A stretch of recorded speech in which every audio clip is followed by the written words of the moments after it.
My name is Zach, aka world famously, hyperlocally known as Crown. And today I wanted to go over I guess more of a breakdown of my new song, The Black Cat, which, if you're seeing this video, it is out.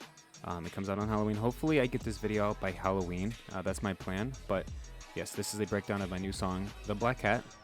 I've been wanting to try a newer style of videos. I mean, I've posted like work in progresses and stuff like that, all the shaboodle, caboodle, whatever. And I wanted to try something a little new, see if you guys might like a tutorial kind of esque video. I don't really have a plan. I just kind of wanted to see what happens. So I'm gonna quit my yapping and we're gonna get into the video. I'm just gonna start explaining. I'm just gonna break it down. Intro, drop, middle, second drop, done. So going into the intro. So starting off the song, I started it kind of just going at you.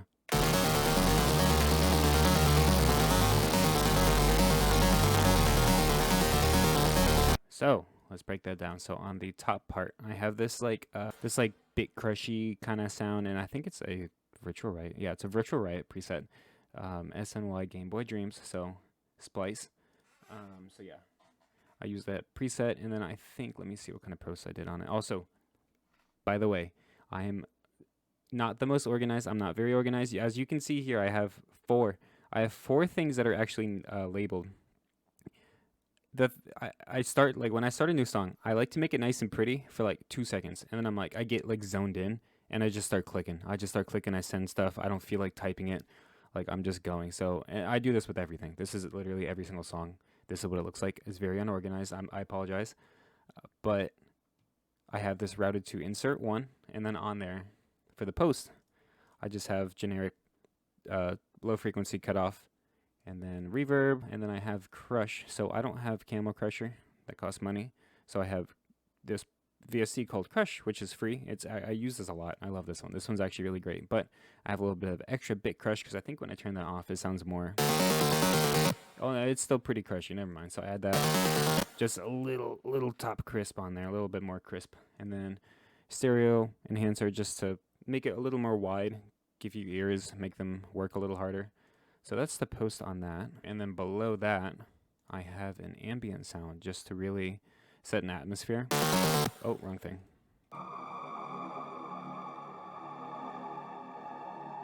So just an ambient sound just to really create an environment for your ears to enjoy. And then below that, I just have a generic Reese.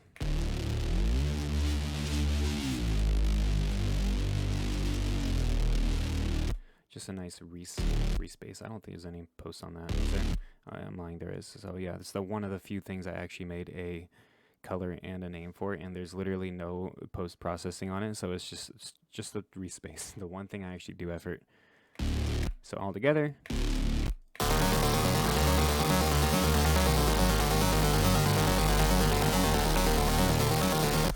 Now, coming after that initial intro, I have this noise I called crunch. So honestly, this is a splice. You'll find out I use splice religiously. This is a splice sample, I think, from Tynan. Just some random splice. I don't know. I made this song like 8 months ago. I started this song like 8 months ago, and I just kind of forgot about it. I came back to it recently, and then I just finished it. So like I don't know what possessed me to even think of using this. Like, I heard something in that. I don't know what I heard, but I liked it enough that I kept it, and I still like it, so it's still here. But I used that, and I just kind of chopped up a little section of it. I mean, when you isolate it, it's actually really unpleasant. Kind of hurt my ears a little bit, but I have that going. And I just have a couple white noise sound effects coming in to whoosh it up, throw a little movement in there, get you ready for something. Now coming into the drop, I wanted it to just kind of like punch you in the face. I wanted there to be like a little fit, like there's a tiny little fake, a little 2-bar fake coming in here. Let me play it real quick. So I wanted there to be like a little fake just to kind of like, edge you a little bit. So I'm going to go ahead and break it down. So the top part, what we have first is the crunch. Like from before, it's the same exact thing. And then below that, there is a white noise. I'll be honest, I don't know where I got these samples from. I'm pretty sure they're just some random like sample packs of whatever, collecting just random stuff. So like I said, I also made this like 8 months ago, so I can't really recall much. A lot of this was here to begin with. So I have that white noise going. Here, I'll check out the post on that. So insert 3. Really not much going on. I have a hard cut around the 300 hertz area for all the lows. Keep it from getting too muddy, and then like I said, a little more crush action. A little more crush going on there just to make it sound like that. And then below that, I have another kind of like background noise. I think this one's more melodic. Yeah, so that just another like background noise. This one's a little more melodic, so it also gives it a little more like a little movement. I keep using the word movement. Can't think of another word for it. But that going, oh, this one's on 13. So like always, I have a crush, and then for whatever reason, I have a vocodex.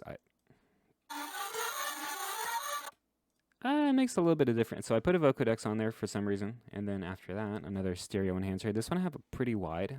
When I turn that off, you can hear a difference. So I like the widening. Widening of sound just makes it a little, gives your ears something to like play with, you know, like, oh, what's going on there? I'll turn that off and then put it on just to give you an idea of why, like, you'll. That's it with it off. This is with it on. So just, yeah, throws it around. Another parametric EQ, just cutting off the lows like everything else. I'll play all 3 of them together just to give you. So when you isolate it, it kind of hurts your ears. And at the very bottom, I have a 4. Also, don't, like I said, everything I do is very non-organized. I structure everything very. It's just in the moment. Like I play something in one spot and I leave it, and I'm like, you know what? It's just gonna live there now. So going back to the actual project, I have another background noise. I'll play them all together. The next part, I have a sustain. I just have a sustain going. So I have a EQ cutting off the lows, and once again a stereo enhancer, and then also a fruity balance. I don't know why I have a fruity balance on there, but I do. I probably used it at one point. I can't remember. Don't know where. I have this little vocal I have right before the drop. Don't trust. I'm gonna clean up. I don't even know what it says. It's some backlit splice vocal. I don't even know what he says, but I thought it sounded cool. Don't trust when I say that I'm gonna clean up. That's the whole thing. I chopped it up. Don't trust that I'm gonna clean up. It just sounds cool. Couldn't tell you much more besides that. Nothing deeper. There's nothing deep to it. Now, let's come into the sub. So the sub, I'll play it real quick. It's just very chunky, very fat sine wave sub. A lot of distortion on it. Makes it very crispy. And then let's see what I put on it. So I put on a sound goodizer. I don't know if that's proper or not. I'm not super skilled. I probably do a lot of things that make some people go like, oh, why would he? No, I don't. If it sounds good, I'm gonna do it. My mix, I don't know. I couldn't tell you much. It sounds good to me, so I'm gonna keep it. You should do the same. If it sounds good to you, do it. But I have a sound goodizer. I have another EQ. Actually, I bumped the lows up. I bumped the sub on this, and I also cut off the very, very top because that little play with it off. It was a little too much for me. It came through a little too much in the mix, so I wanted to kind of cut off that very the really top crispy end of it just to clean it up a bit. And I have then the reverb and crush are at the very end of the song, so they're irrelevant for 99% of it. So those are really only the 2 things. The sound goodizer really is there to fatten it up, make it nice and chunky. EQ, yeah, as I just explained.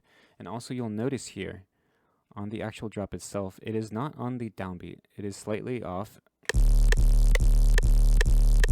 And that is that's there to make it wonky. The wonk is very important.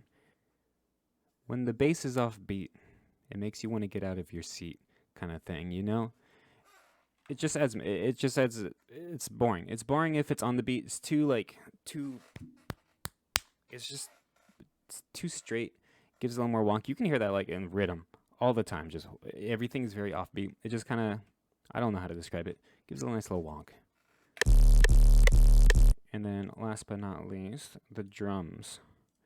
So I'll go ahead and play the drums here. It's a very. I have a very simple drum pattern.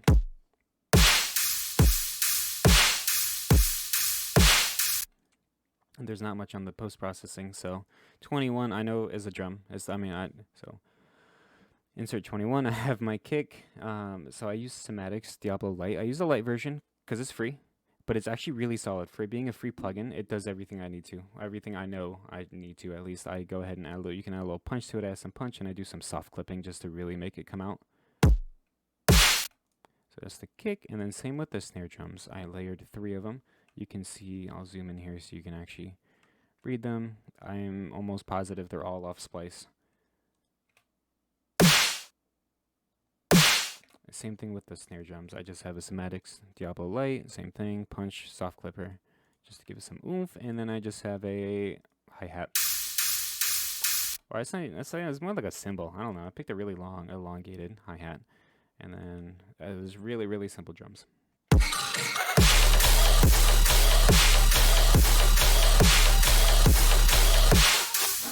So coming into the second portion of the first drop, there's really not much different. It's very, very much the same thing. I just added this little like kind of ticking noise on top of everything. And it's actually, once again, it's offbeat, so makes it more fun. And it's just it's a effing splice sample this time. So I took that. I'm pretty sure I took the last little click of it. And I just add a little clicking on top of it.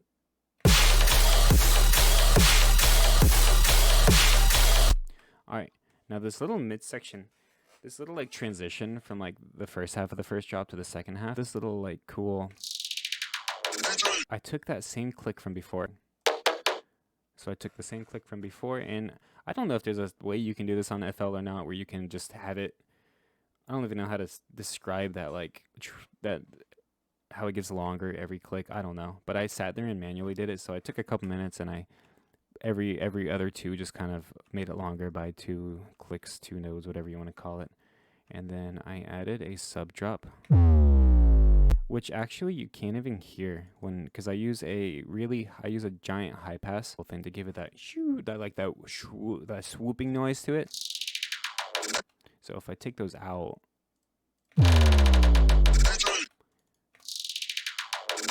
and then I did the classic, that noise, everybody knows it. Don't even have to ask me where I got that from. I couldn't tell you either. I just had it. I think if you make dubstep, it just appears on your hard drive. Like one day, you just know it's there. Like you're like, oh, I need that. Let me just, like, you just know it. That sums up the whole first section. So now we're going to move on to the second section. After the drop ends, I have essentially the same thing as the very intro of the song, except I add a siren.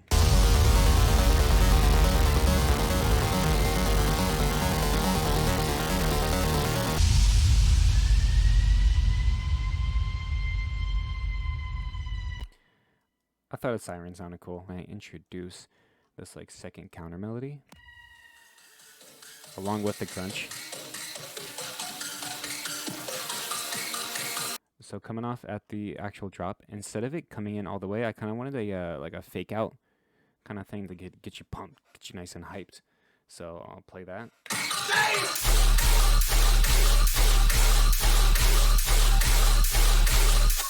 It's really the drop. I just took out the drums. That's really it. And I also added this really funny like sample. Damn!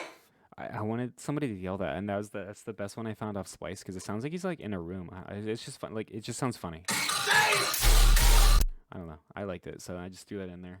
Now coming into the actual meat of the second drop, I'll play it real quick.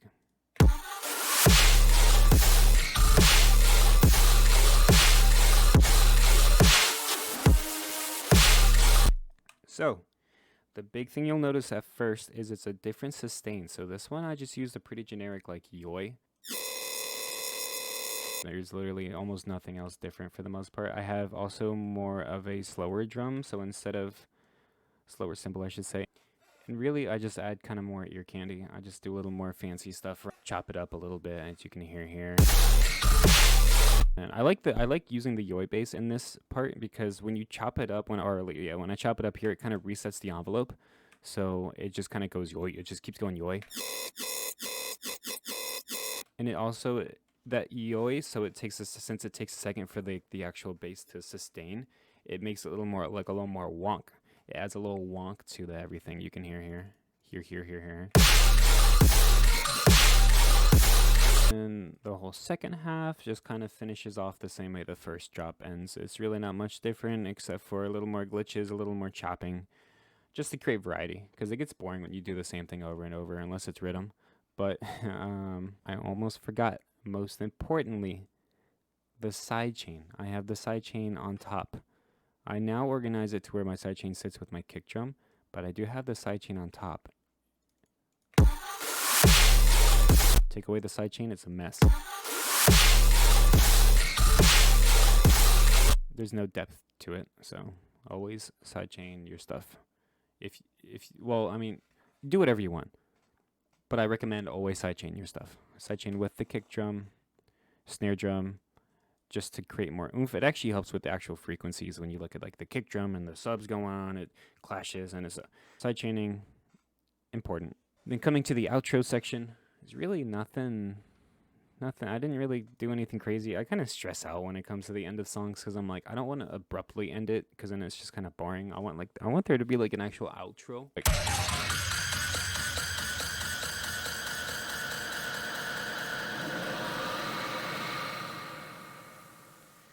I just do a big washout. Nothing special at all. I just kind of taper off the volume. And then I just do a big giant reverb. I'm pretty sure it's on the master, which I'm a little embarrassed to go over my master. No, it's not even on my master. But yeah, just a big washout sound just to close it up. That's really it. I mean, I don't know. Hopefully this wasn't too messy. Hopefully this helps out some people. Some people are interested.